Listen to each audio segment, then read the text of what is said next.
वकला ने अपना किरदार अदा किया जब भी अदलिया पे कोई बात आई, और चाहे से इफ्तिखार चौधरी वाली तहरीक हो, चाहे से अपना काजी फैज़ ईसा का इशू हो। फ़िलहाल जो इस वक्त हम अदलिया के हालात देख रहे हैं, सिवाय चंद जजेस के जिनको के ख़ुद इस वक्त विक्टिमाइज़ किया जा रहा है, जिसमें इस्लामाबाद के हाई कोर्ट के 5 जजेस हैं, कुछ सुप्रीम कोर्ट के जजेस हैं, बाकी तो अदलिया आपकी टोटल सरेंडर की हुई। 7 पिटीशंस थी जिनके अंदर स्टे दिया था सिंध हाई कोर्ट की डिवीजन बेंच ने जस्टिस जहांगीरी केस में, जब उनके खिलाफ ये नाम नेहाद केस बनाया गया। जिन लोगों ने बनाया था सब जानते हैं किस तरीके से बनाया था, वो भी सब जानते हैं, पूरे पाकिस्तान को पता है कि क्यों उनको विक्टिमाइज किया जा रहा था। 26वीं तरमीम लाई गई, उसके फौरन बाद हाई कोर्ट और सुप्रीम कोर्ट के जजेस की तनख्वाहें बढ़ा दी गई। वो सिंध हाई कोर्ट जिसमें रशीद रिजवी और मुनीर मलिक जैसे सदर रहे, हफीज लाखों जैसे सदर रहे, वो सिंध हाई कोर्ट आज मुकम्मल खामोश हाई कोर्ट तमाशाई के तौर पे देख रही थी जब मिलिट्री कोर्ट का जजमेंट आया। सिंध गवर्नमेंट कर रही है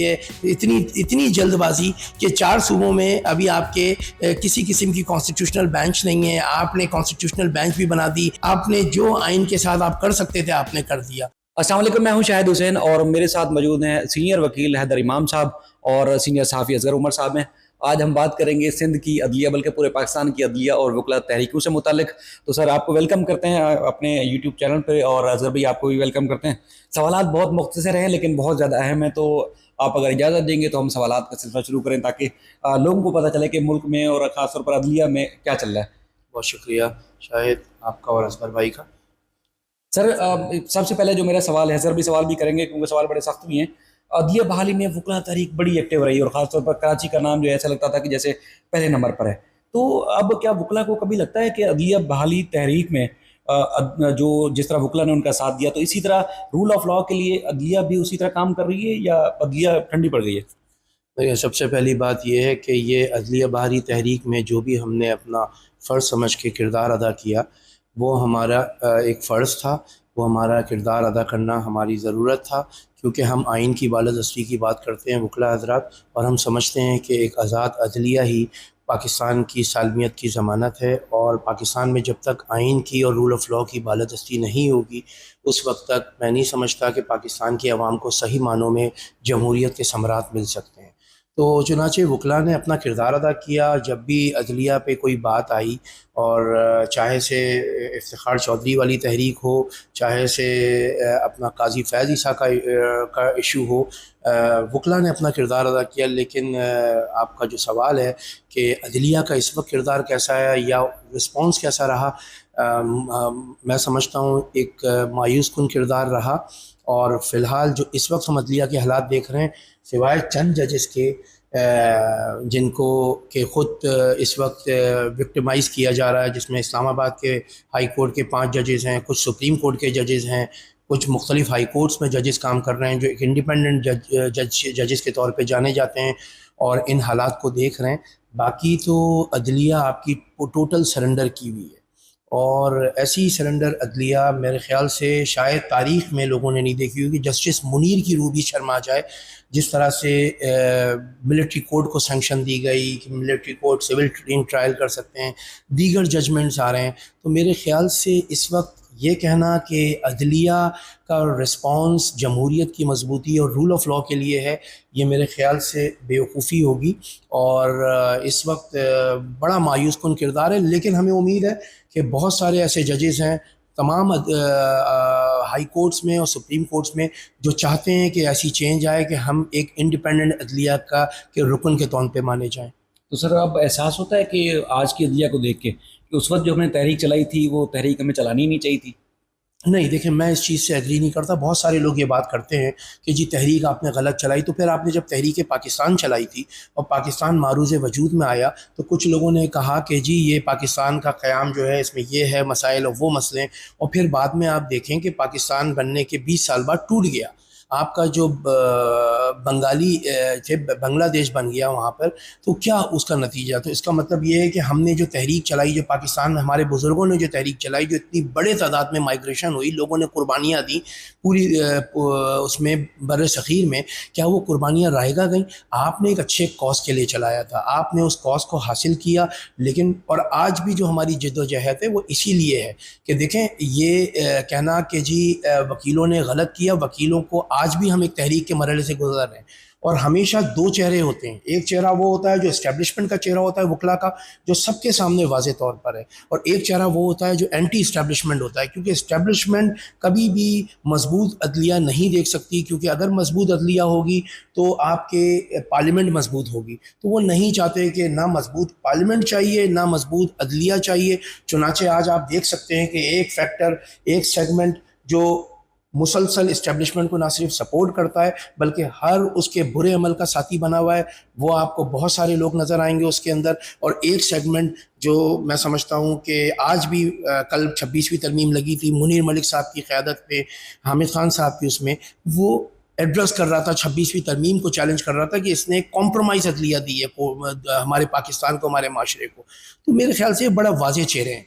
सर एक और सवाल है, जैसे तारिक जंगरी साहब से मुतालिक केस सिंध हाई कोर्ट में तकरीबन 1 साल तक चलता रहा और उसके बाद फिर अचानक आईनी बेंच के सामने गया और वहाँ वो नॉन प्रोसिक्यूशन पे फारिग हो गया, खारिज कर दिया गया, हालांकि तमाम वकला हज़रात भी मौजूद रहे और आप तो बल्कि वहाँ कोर्टों में भी रहे। तो वो एक बेंच जो जिसने स्टे दिया और एनी बेंच में गए तो वहाँ उसने खारिज कर दिया नॉन प्रोसिक्यूशन पे, लेकिन उसके बाद जब दूसरी दरख्वास्त दायर की गई दूसरे बेंच ने फिर स्टे दे दिया। तो ये अदलिया के अंदर इस तरह की तफरीक कैसे है? लोग तो समझते हैं कि जैसे मजाक बना हुआ है कि एक जज जो है वो उनको समझ रहे हैं कि केस को सुनना नहीं चाहिए, दूसरे जज समझ रहे हैं कि जी स्टे भी मिलना चाहिए और उनकी हक तलफी नहीं होनी चाहिए, 30-35 साल के बाद डिग्री जो है उनकी इस तरह करार दे देना कि मशकूक है। तो इस बेंच की तकसीम के बारे में क्या कहते हैं? देखें, ये बेंच की तकसीम नहीं है, ये सही और गलत की तकसीम है। आप को जान के ये हैरत होगी कि 7 पिटीशंस थी जिनके अंदर स्टे दिया था सिंध हाई कोर्ट की डिवीज़न बेंच ने जस्टिस जहांगीरी केस में। जब उनके ख़िलाफ़ ये नाम नेहाद केस बनाया गया, जिन लोगों ने बनाया था सब जानते हैं, किस तरीके से बनाया था वो भी सब जानते हैं, पूरे पाकिस्तान को पता है कि क्यों उनको विक्टिमाइज़ किया जा रहा था। बहरहाल वो जब केसेस आए हाई कोर्ट ने हेयरिंग करने के बाद उस पर स्टे दिए और वो पिटीशन बीच में एक और कॉन्स्टिट्यूशनल बेंच में लगी। फिर एकदम से ये होता है कि उसके अंदर एक सीनियर वकील साहब अपेयर हो रहे हैं, वो अपना वकालतनामा विड्रॉ करते हैं और वकालतनामा विड्रॉ करने के बाद उस पिटीशन को, जो कि दूसरी बेंच की डेट थी और आगे की डेट थी, शायद 30 तारीख की डेट थी सितंबर की, उसको एंटी डेट किया जाता है, उसमें अर्जेंसी ग्रांट की जाती है और 3 दिन की डेट रख के अपने पास मंगवा लेती है कॉन्स्टिट्यूशनल बेंच 1। और आप जानते हैं उनका, हमने जाते ही उनके सामने उन पे अदम एतमाद का इजहार किया, उन जजेस हजरात पे। हमने कहा आप ना सुने। और उसूली तौर पे ये होता आया है कि जब आप, इखलाकियात का तकाजा भी ये है कि जब कोई कह रहा है आपके सामने इतनी बड़ी तादाद में वकील आके खड़े हुए, खुद इस्लामाबाद हाई कोर्ट के सिटिंग सीनियर जज, वो सीनियर जज आके आपसे कह रहे हैं, आपने उसके बावजूद कहा कि नहीं हम सुनेंगे और मेंटेनेबिलिटी का क्वेश्चन करेंगे। जब हमने उनके ऊपर एतराज़ किया तो उन्होंने कहा आप सुप्रीम कोर्ट क्यों नहीं गए? यानी 2 दिन पहले विदाउट नोटिस आप ये एक पिटीशन लगाते हैं, 7 पिटीशनें। आप एक प्रोजेक्ट पर आए थे, आप पूरा ब्रीफ थे, आप पे प्रेशर था और नज़र आ रहा था आप पे प्रेशर उस बेंच के ऊपर। आपको पूरी की पूरी हिदायत थी, जिन हिदायत पे आपने अमल दरामद करते हुए उन 7 पिटीशंस को डिसमिस किया, जो नहायत अफसोसनाक अमल था। और उन पिटीशंस के डिसमिसल से जो आपका स्ट्रेचर पहले ही तबाह था वो मज़ीद तबाह हुआ। मैं समझता हूँ अदलिया को बहुत बड़ा नुकसान हुआ उससे। और उसके बाद आप ये देखें, फिर हमने एक नई पिटीशन लेके गए क्योंकि कार्रवाई मजीद हुई, उनकी डिग्री कैंसिल कर दी गई क्योंकि हमारे स्टे विकेट हुए 7 पिटीशंस में। जब वो डिग्री कैंसिल कर दी गई तो एक फ्रेश कॉज ऑफ एक्शन था। फिर हम जब गए रेगुलर बेंच के सामने, और जस्टिस कल्लोड़ो साहब की बेंच थी और जस्टिस अब्दुल रहमान साहब की बेंच थी, उसने हमें बड़े तहम्मुल के साथ हेयरिंग दी और नोटिस करने के बाद अदर साइड को बुलाया और उसके बाद हमें स्टे ऑर्डर दिया, उस ऑर्डर को सस्पेंड किया जो उसका था। लेकिन बहरहाल अभी हैरान कुन बात ये हुई कि वो रोस्टर भी चेंज कर दिया गया पूरे सिंध हाई कोर्ट में।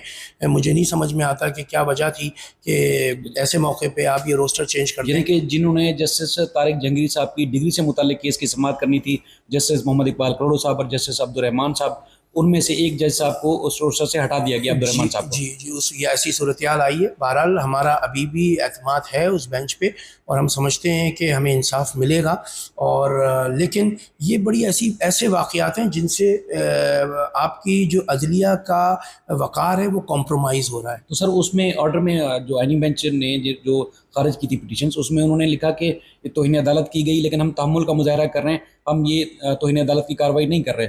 तो आप समझते हैं कि अगर ये दरखास्त काबिल समाअत होने के ऊपर वकला दलाइल भी देते तब भी जज का, अदालत का माइंड ये क्लियर था कि केस को उड़ाना ही था, डिसमिस ही करना था? बिल्कुल क्लियर था माइंड उनका। वो चाह ये रहे थे कि हम पार्टिसिपेट करें, और हमने उनको पूरा मौका दिया। आधे से 1 घंटे तक बैरिस्टर सलाउद्दीन अहमद साहब ने, ख़ुद इस्लामाबाद हाई कोर्ट के जज जस्टिस जहांगीरी साहब ने, वो मौजूद थे। उसके अलावा फैसल सिद्दीकी साहब ने और दीगर वकला ने, हम सब ने वहाँ खड़े होकर ये कहा कि जी आप इस पिटीशन को ना सुने, दूसरी बेंच के सामने भेजें।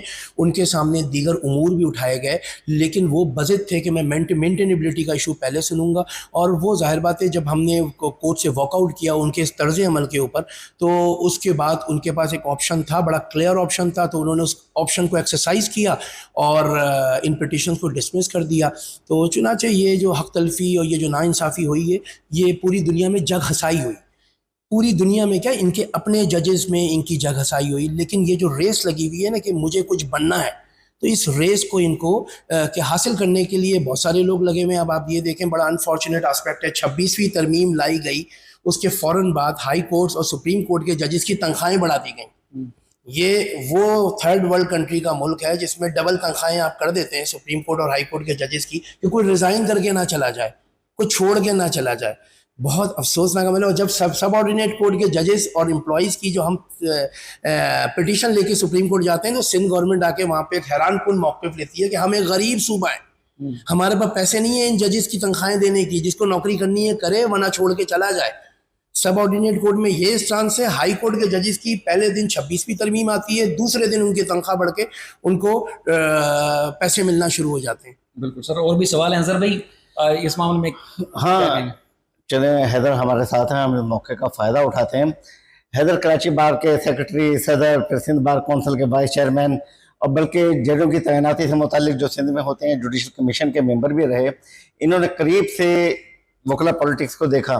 तो हैदर, आप ये हमें बताएंगे कि जो मुख्तलिफ सियासी पार्टियों के विंग्स हैं जो वकला में काम कर रहे हैं, और वो वकला के इलेक्शन पर असरअंदाज भी होते हैं, फिर उनके थ्रू भारी फंड दिए जाते हैं वकला को सहूलियात के नाम पर, बार के नाम पर, उससे वकला कितना इन्फ्लुएंस होते हैं। और हम देखते हैं कि वो मुख्तलिफ पार्टियों के नारे लगा रहे होते हैं और बार के मकासद पीछे रह जाते हैं वकला के।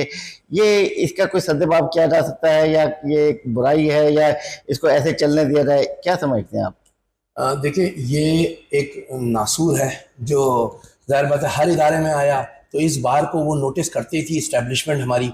हमारी जो इस्टेब्लिशमेंट थी, हमेशा से उसको ये खटकता था कि ये बार इतना खुलकर क्यों बात करती है, क्यों हम पे तनकीद करती है, क्यों लोगों को अवेयरनेस देती है, क्यों आइन की बालादस्ती की बात करती है, क्यों इंडिपेंडेंट जुडिशरी की बात करती है। आज आप देख लें, मुकम्मल खामोशी है। यानी वो सिंध हाई कोर्ट जिसमें रशीद रिजवी और मुनीर मलिक जैसे सदर रहे, हफीज़ लाखों जैसे सदर रहे, वो सिंध हाई कोर्ट आज मुकम्मल खामोश हाई कोर्ट तमाशाई के तौर पे देख रही थी जब मिलिट्री कोर्ट का जजमेंट आया। जब बातें होती हैं, आज उसी सुप्रीम कोर्ट के सदर ने कह दिया कि जी पार्लियामेंट सबसे सुपीरियर इदारा है और सब सुप्रीम इदारा है, पार्लियामेंट जो करती है करे। अगर वो मिलिट्री लॉज में तब्दीली लाती है, वो कहती है कि जी सिविलियन ट्रायल हो सकता है, तो हमें इस पर क्या एतराज़ करने की ज़रूरत है, और हमारा काम तो ये नहीं है। तो ये जो चीज़ें हैं, इसने इतना मायूसी फैलाई है और इसने इस हद तक जाके हमें एक कोने पर कर दिया है कि मैं समझता हूँ कि हमारी अदलिया को इन तमाम चीज़ों को सामने देखना चाहिए। और ये जो बार एसोसिएशंस के रोल आए हैं, अब आप ये देखें ना कि बार को सोफे दे देना, एयर कंडीशन दे देना, कमरे बना देना, उनको प्लॉट्स दे देना, क्या सिर्फ 46,000 लोगों में मुश्तमिल पाकिस्तान है जो इस वक्त सिंध में वकला की तादाद?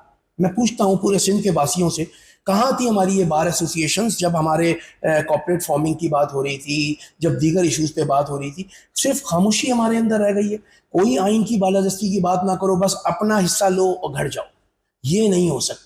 मैं समझता हूँ कि बार को खामोश करने की ये जो स्कीम शुरू की गई है, बाकायदा इसके पीछे इस्टेब्लिशमेंट का हाथ होता है। वो चाहती है ऐसे नुमाइंदे आएँ जो बिल्कुल खामोश तमाशाई बने रहें, और खामोश तमाशाई बन के ना वो किसी के हुकूक पे बात करें, ना वो आज़ाद अदलिया की बात करें, ना वो आज़ाद जर्नलिज्म की बात करें।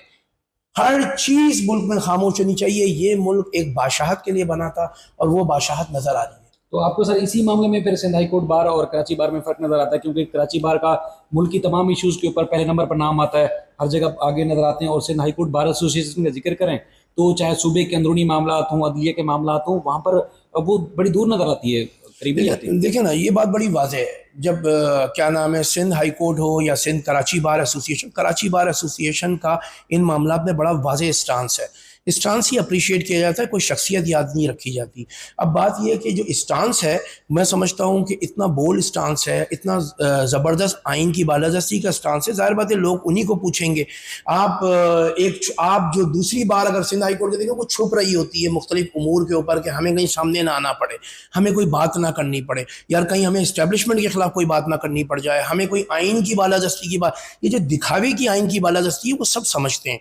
आपने सिंध हाई कोर्ट का आज ये हाल कर दिया है कि सिंध हाई कोर्ट के अंदर लोग अब रिट पिटिशंस नहीं लाते, लोग नहीं लेकर आते कि मिसिंग पर्सन्स की पिटिशंस, लोग नहीं लेकर आते कि जी हमारी फला आईनी हुकूक मुतासिर हो रहे हैं, फंडामेंटल राइट्स। यही आप चाहते थे ना, बहुत अच्छा काम आपने किया। और आप 50,000 वकीलों को जाके आप प्लॉट भी दे दें, 50,000 वकीलों को जाके आप तमाम चीज़ें दे दें, लेकिन सिंध के जो 5 करोड़ अवाम है उनको आपने ज़रूर डिप्राइव किया है, उनके हुकूक आपने छीन लिए हैं। आज एक आदमी जो आपका लाड़काना से आता है, एक आदमी शख्स जो खैरपुर से आता है, एक शख्स जो ठट्टा से आता है, उसका कोई हुकूक नहीं है। उसकी ज़मीनें भी कॉर्पोरेट फार्मिंग के नाम पे छीनी जा रही हैं।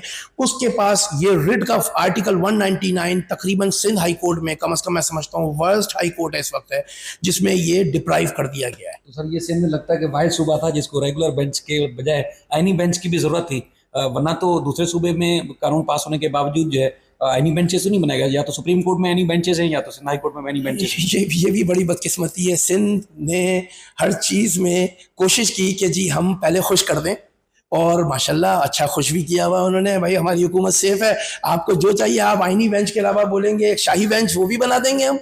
बात ये होती है कि प्रॉब्लम ये है कि कॉन्स्टिट्यूशनल बेंच, आप देखें ना जस्टिस उमर सयाल साहब के इक़दाम को देखिए, तारीख याद रखती है, अच्छे और बुरे का फैसला तारीख करती है।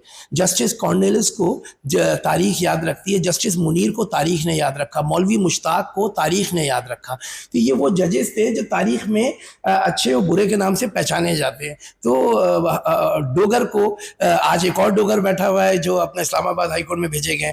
तो ये जो लोग हैं, ये कैरेक्टर्स आते रहते हैं एस्टेब्लिशमेंट के, और लेकिन ये जाते रहते हैं, और इनका तारीख में नाम हमेशा ख़राब ही रहता है। और उमर सयाल साहब ने जो इक़दाम किया, जस्टिस उमर सयाल साहब ने जिस तरह से स्टैंड लिया जब सिंध में कॉन्स्टिट्यूशनल बेंचेस बनाई गई, और मायूसी की बात यह है कि सिंध बार काउंसिल में उस वक्त के चेयरमैन एग्जीक्यूटिव कमेटी ने उनके खिलाफ रेफरेंस भेजा। आप इस अमल से आप अंदाज़ा कर सकते हैं, उन्होंने कहा कि क्योंकि ये कॉन्स्टिट्यूशनल बेंच में नहीं भेज रहे तो इनको हटाया जाए। वो रेफरेंस जुडिशल कमीशन में भेजा गया है।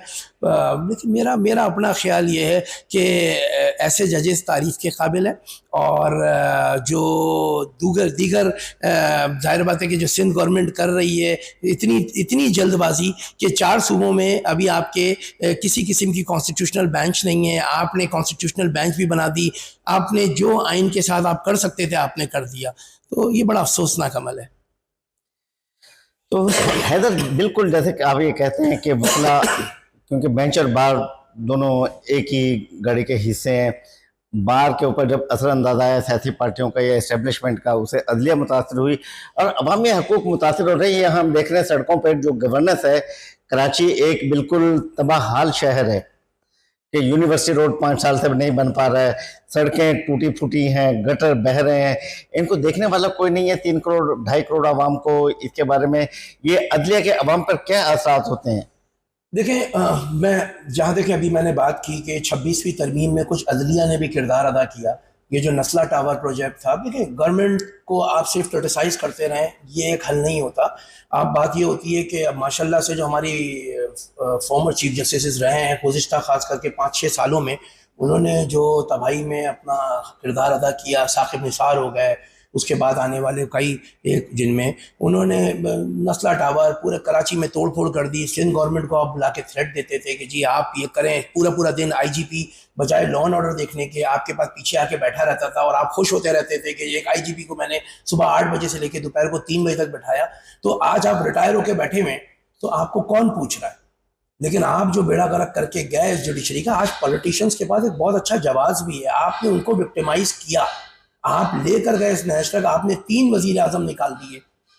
किसी भी पॉलिटिकल पार्टी का वजीर आजम हो, आपने 2013 में वजीर आजम निकाला, आपने 2017 में वजीर आजम निकाला, आपने एक वजीर आजम को सजा दे दी। सजाए मौत दे दी, बाद में आप कहते हैं हमसे गलती हो गई। कैसे गलती हो गई आपके साथ? आपने उस जज ने जिसने कन्फेशन किया था, नसीम हसन शाह ने, आपने उसकी पेंशन रोकी, उसके सारे बेनिफिट वापस लिया, आपने उससे रिटायर्ड जस्टिस का ओहदा वापस लिया।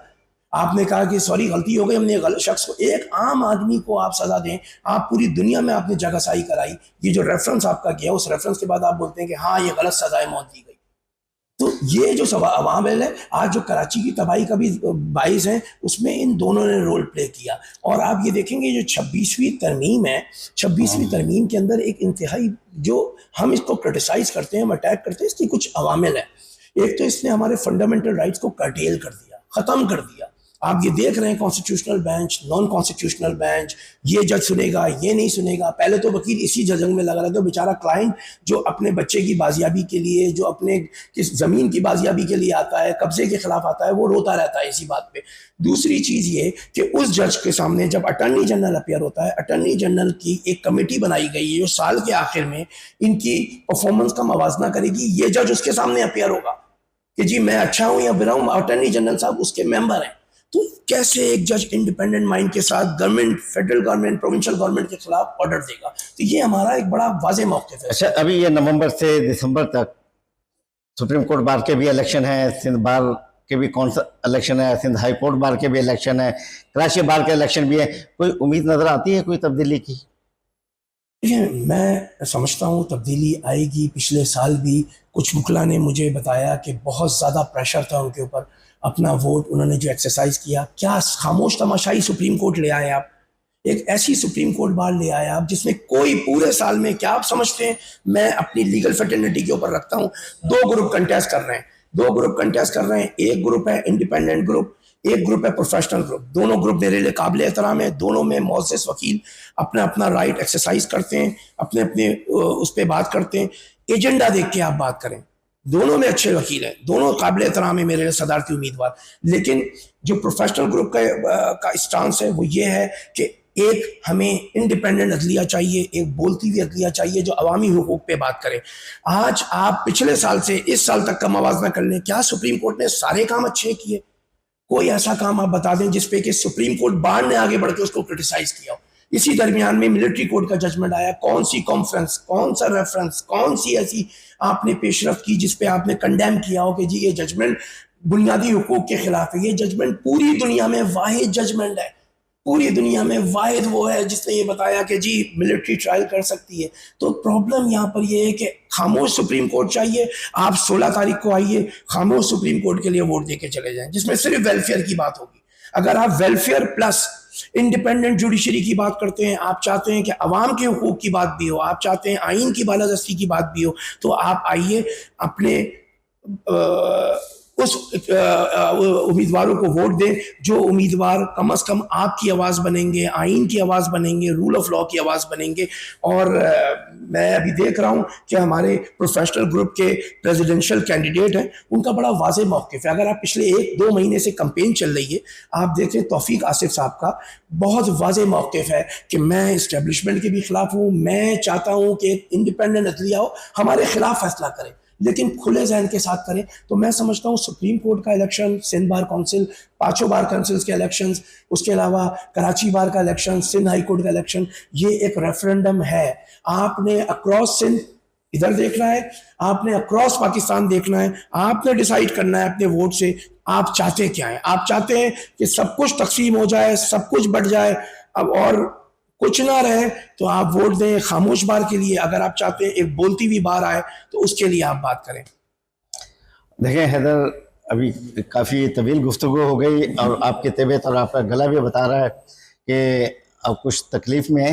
लेकिन आखिरी सवाल, जो इस बार सुप्रीम कोर्ट में केस चल रहा है 26वीं तरमीम से मुताल्लिक, उसके नताइज के मुताल्लिक आप कुछ कह सकते हैं कि क्या क्या निकल सकते हैं जो बराह रास्त भी दिखाया जा रहा है, और जिससे अदलिया मफरूज हुई है उसके खिलाफ जो केस चल रहा है उस पर कुछ क्या तवक्कुआत हैं वकला बरादरी की? देखिए, मैं ये समझता हूँ कि जो इस वक्त 26वीं तरमीम पे मुकदमा चल रहे हैं, 26वीं तरमीम के मुकदमा चल रहे हैं, मैं समझता हूँ अगर इसको ओरिजिनल फुल बेंच सुने, 26वीं तरमीम में एलिवेट हुए हुए जजेस ना सुने, तो ये कानून के बालादस्ती के मुताबिक नो वन शुड बी जज इन हिज ओन कॉज। ये कैसे अपने कॉज में जज बन सकते हैं, ये बड़ा फंडामेंटल प्रिंसिपल है। मुनीर मलिक साहब ने भी कल आर्गूमेंट के दरमियान में कहा कि ओरिजिनल बेंच कॉन्स्टिट्यूट करें, फुल बेंच। जो 26वीं तरमीम से पहले के जजेस थे उसमें हम हारते हैं जीतते हैं, ये हमारा नसीब, हम जाके, लेकिन हमें इंसाफ की तवक्को तो हो, लेकिन जिसका अपना इंटरेस्ट हो वो बैठ के कैसे डिसाइड कर सकता है, जो आगे जाके चीफ जस्टिस बनने जा रहा हो, जो आगे जाके जिसके बेंच में एलिवेशन इस बुनियाद पर हुई हो, वो कैसे ये डिसाइड कर सकता है कि मैं जो हूँ क्या नाम है। और फुल बेंच पे काजी फैज ईसा का जजमेंट मौजूद है, फुल बेंच का, वो काजी फैज ईसा के केस में जो जजमेंट आया था उस पे बुनियाद पे आप फुल बेंच कॉन्स्टिट्यूट करें। लेकिन 26वीं तरमीम, और मुझे उम्मीद है कि अगर वो ओरिजिनल बेंच कॉन्स्टिट्यूट होती है तो हमें इंसाफ जरूर मिलेगा। सर आखिरी चलते चलते सवाल मुख्तसर, वो ये है कि अक्सर लोग देखते हैं सुप्रीम कोर्ट में आईनी बेंच की तश्कील के बाद जजेस की ग्रुपिंग, या एक जजेस जो हैं एक ग्रुप जो है वो आंखों का तारा है और दूसरे जो दिल से उतरा हुआ ग्रुप, क्या इसी किस्म का सिंध हाई कोर्ट में भी है कि कुछ जजेस आंखों के तारे हैं और कुछ जजेस को बिल्कुल खुले लाइन लगाया गया? तो आंखों का तारा बनने के लिए पिटिशनें भी तो डिसमिस करनी पड़ती हैं साथ के साथ, तो वो कर दिए उन्होंने जहांगीरी साहब की। वो आंख के तारे हैं, जो स्टे देगा वो आंख का तारा नहीं रहेगा। इससे काफी मसाइल हो रहे हैं, इसका मतलब सिंध हाई कोर्ट बहुत ज्यादा मसाइल सिंध हाईकोर्ट में भी है, कुछ आंख के तारे हैं, कुछ अताब का शिकार है। मैंने एक दो लोगों के तो नाम भी लिए जो अताब का शिकार हैं या आने वाले वक्त में बनेंगे। लेकिन बहरहाल आग का तारा बनने के लिए बहुत बड़ी कुर्बानी देनी पड़ती है, जो शायद मैं समझता हूँ कि बाज़ अमीर आदमी तो नहीं दे सकता, लेकिन अगर आप आग के तारा बनते हैं तो वो फिर ज़मीन पे गिरा के आपको बड़ा बहुत हद तक आपको डिसग्रेस ज़रूर कराते हैं। ये गिरना पड़ता है सर, सीधे अल्फाज डिसग्रेस होना पड़ता है। सलाहुद्दीन ने कह दिया ना, बैरिस्टर सलाह पेपर्स हाई कोर्ट में, ये आपके सामने, मैं खैर वो वाली बात नहीं, लेकिन मैं ये कहता हूँ कि आपको जितना डिसग्रेस होना पड़ेगा वो इनके मकासद को पूरा करने के लिए, तो मेरे ख्याल से कोई बाज़ अमीर शख्स ये शुरुआत नहीं करेगा कि उनकी आंखों का तारा बने। तो मैं हाई कोर्ट के जजेस से उम्मीद करता हूँ अक्रॉस पाकिस्तान कि वो अपने ज़मीर की आवाज़ पे फैसले करेंगे और कम अज़ कम खड़े ज़रूर होंगे इन तमाम हालात पे। हैदर इमाम रिजवी साहब सिंध बार कौंसिल के मेंबर भी हैं और इन्होंने बड़ा कीमती वक्त दिया, और हम कोशिश करेंगे क्योंकि मुल्क में जिस तरह की जद्दोजहद वकला की सियासी तौर पर चल रही है उस तरह, और जो अदलिया के अंदर तकसीम के साथ साथ जो गिरावट है उस हवाले से सीनियर वकला से बातचीत करें। असगर भी आपका भी बेहद शुक्रिया, आप सबका भी बेहद शुक्रिया, सर आपका भी बेहद शुक्रिया। अल्लाह हाफ़िज़।